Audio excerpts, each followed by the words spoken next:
A Semana da Arte Moderna de 1922 é considerada o marco oficial do modernismo brasileiro. Foi uma manifestação cultural que ocorreu no Teatro Municipal de São Paulo entre os dias 13 a 18 de fevereiro de 1922. O evento reuniu diversas apresentações de dança, música, recitais de poesias, exposições de obras de pintura, esculturas e palestras. Foi um divisor de águas na arte brasileira. Na visão de Di Cavalcanti, a semana extrapolou o campo cultural e impactou a área política. Junto com as tendências estéticas que se formaram em São Paulo e no Rio de Janeiro desde o início do século, a Semana da Arte Moderna também se revelou como a primeira manifestação coletiva pública na história cultural brasileira, a favor do novo e moderno, em oposição à arte conservadora. No aniversário de 100 anos de independência do país, ocorrido em 1822, o Brasil passava por diversas modificações sociais, políticas e econômicas. A industrialização, o fim da Primeira Guerra Mundial, a crise de 29, etc. Até o início do século XX, a escola artística oficial no Brasil era o parnassianismo, caracterizado pela formalidade, pelo acadêmico de erudição. Como a grande maioria das escolas estéticas, o parnassianismo foi importado da Europa. Porém, no continente europeu, começava outra proposta artística. As grandes reviravoltas da Revolução Industrial haviam instituído uma nova maneira de viver, modificando completamente as relações humanas. A luz elétrica e a rapidez dos automóveis e das produções em larga escala transformaram a sociedade. Tudo isso ajudou a se criar as vanguardas europeias. Alguns artistas brasileiros conseguiram viajar e estudar na Europa, trazendo para o país diversos modelos artísticos. Assim, a arte brasileira, influenciada pelas vanguardas europeias, formou o movimento modernista. A semana teve participações de arquitetos, escritores, músicos e pintores que trabalhavam nessas inovações estéticas que o modernismo prometia. O intuito era criar uma maneira de romper com os valores acadêmicos e trazer uma arte com um visual brasileiro próprio. Mário de Andrade foi uma das figuras centrais e principal articulador da Semana da Arte Moderna de 22.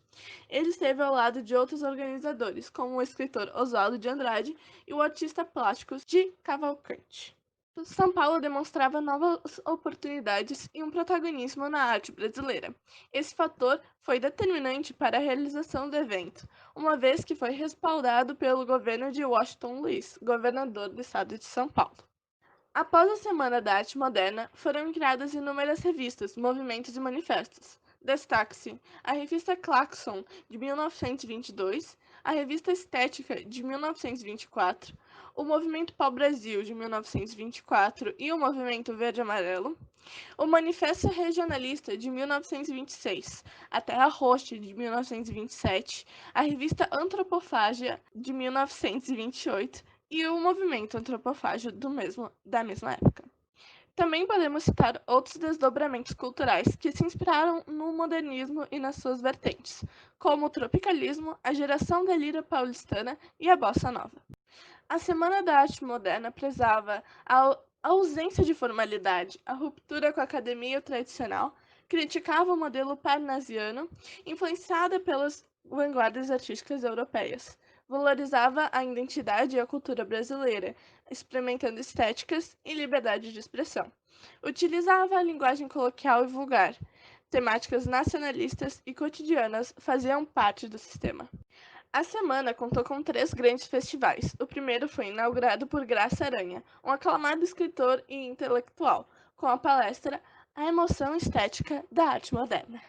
O evento estava cheio e foi uma noite relativamente tranquila. No segundo dia, houve a palestra do escritor e artista plástico Menotti Del Pitta e a leitura do poema Os Sapos, de Manuel Bandeira. Por fim, no terceiro dia, o teatro estava mais vazio. Houve uma apresentação musical com mistura de instrumentos, exibida pelo carioca Villa-Lobos.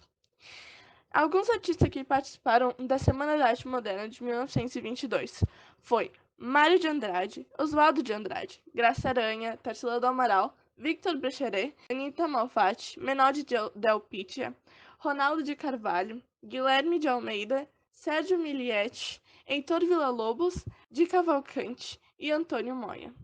A crítica ao movimento foi severa. As pessoas ficaram desconfortáveis com as apresentações e não conseguiram compreender a nova proposta. Os artistas chegaram a ser comparados a loucos.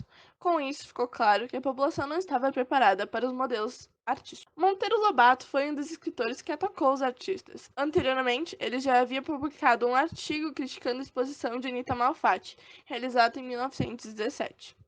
Essa exposição foi a Exposição de Pintura Moderna, em São Paulo. 53 obras da pintora foram apresentadas ao lado de outras obras de artistas internacionais ligados a vanguardas europeias. As telas impressionaram nomes que liderariam a semana, como Mário de Andrade, Oswaldo de Andrade, Minotti del Pitta e de Cavalcante. Com traços expressionistas, Malfatti trouxe ao Brasil uma nova estética, e a exposição ficou considerada como o estopim da Semana da Arte Moderna. A Semana de 22 não teve grande repercussão nos jornais da época.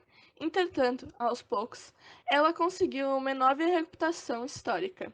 E diga-se de passagem, bem merecida.